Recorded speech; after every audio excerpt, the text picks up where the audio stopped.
All right, so what I've decided to film myself talking about today is the very important and very relevant and critical distinction between what is known as an emotional argument and what is known as a logical argument.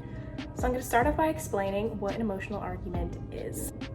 So an emotional argument, which can also be called an emotional appeal, is one in which the debater uses the manipulation of emotions rather than valid logic to make their point.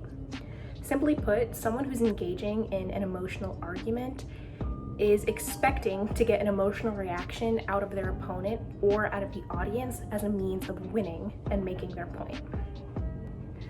So an emotional argument, as common as they are actually a very serious type of mistake to make when debating, because an emotional argument is a logical fallacy. A logical fallacy is defined as any time you are using logic that renders your argument incorrect. Using emotion as the logical basis for your argument, by definition, is a fallacy, making it a complete incorrect way to approach an argument and an invalid basis of any debate. So how do you spot an emotional argument versus a logical one? I'll tell you. So in an emotional argument, you will see a lot of storytelling as opposed to the presentation of facts. So for example, someone who's making an emotional argument might say, "My truth is XYZ." Or, "Well, according to this person, that happened, therefore, that is why my point is correct." This is not the presentation of facts, this is the presentation of anecdotal data. That is a logical fallacy, as it's relying on emotion as opposed to logic to prove a point. The second thing that you'll see a lot of are loaded words. And what I mean by loaded words are words that carry a ton of weight and evoke a lot of emotion in people when they are used. So for example, if you are arguing with someone and you don't like their idea, so you call them racist, that is a very loaded word to introduce into an argument. It is not always based in fact, and it makes it very difficult for the opponent to respond once loaded, emotionally charged words are introduced such as that. The third thing that you'll see in emotional argument is a lot of passion. So the person who's making an emotional argument might be screaming, yelling, ripping up paper, crying. Whatever it is, there's a ton of passion that's going into their argument. However, oftentimes this passion is misplaced and it might even be distracting from what the actual point of the argument is. And again, it makes it very hard for the opponent to respond once they're met with that high level of energy and misplaced emotion. And the final thing that you will see, well, not the final, but the final thing that I'll list that you will see in emotional argument is that the person making this type of argument relies on gaining the sympathies of the audience. So again, when you introduce things like anecdotal data, loaded words, screaming, tears, whatever it might be, this usually garners the sympathies of people who are watching the argument. And once you've gotten the sympathy of the audience, it again makes it very hard for your opponent to respond with fact, as the tone of the argument has completely shifted unfairly. Logical fallacies have been introduced. However, emotional arguments are made all the time, and unfortunately, they can be quite effective.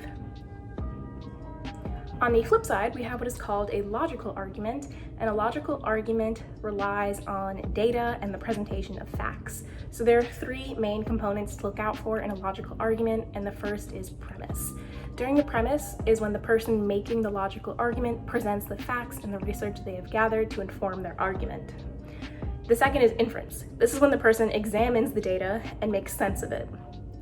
And the final part is conclusion. This is when the person making a logical argument draws theories from the facts, presents these theories, and essentially presents the basis of their argument given the research that they have done. So now I'm gonna talk about an example that is very relevant and recent, in which both an emotional argument and logical argument were presented. I have heard that Planned Parenthood affiliates, 37 of them, applied for money from the PPE, which is the Paycheck Protection Program.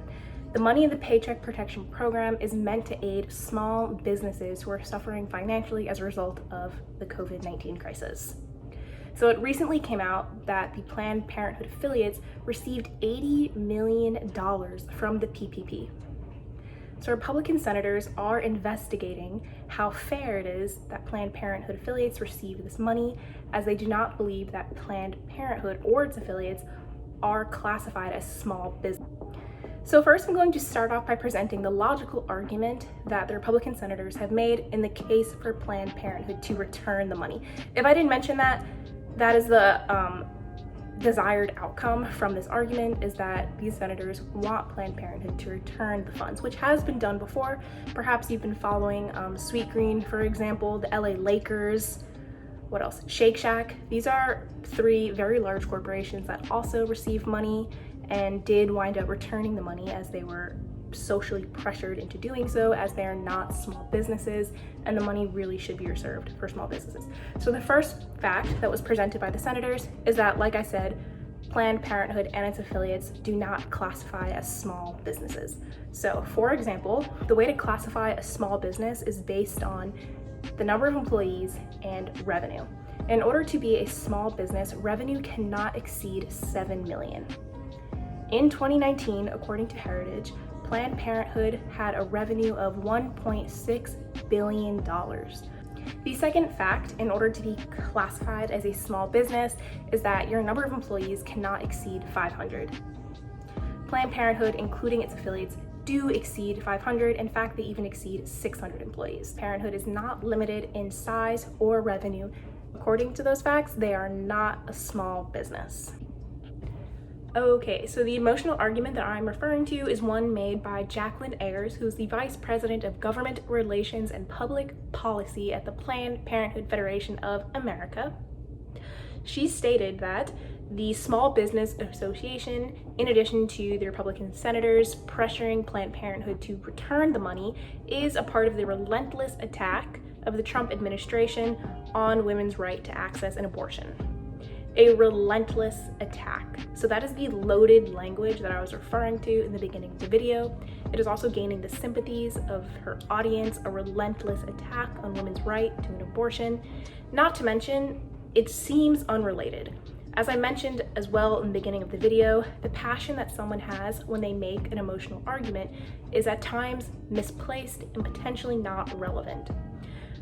By asking for Planned Parenthood to return the money is not related to whether or not women should have the right to an abortion. Rather, it is solely related to the fact that Planned Parenthood and its affiliates do not classify as small businesses, and there are real small businesses with revenue less than 7 million and an employee count less than 500 that need this money.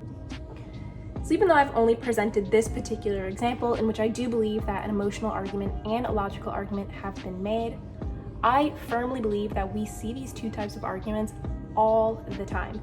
In particular, I do believe that anytime a logical argument is made and the opponent does not believe that they have the same level of logic or facts to match that logical argument, they often respond with emotion.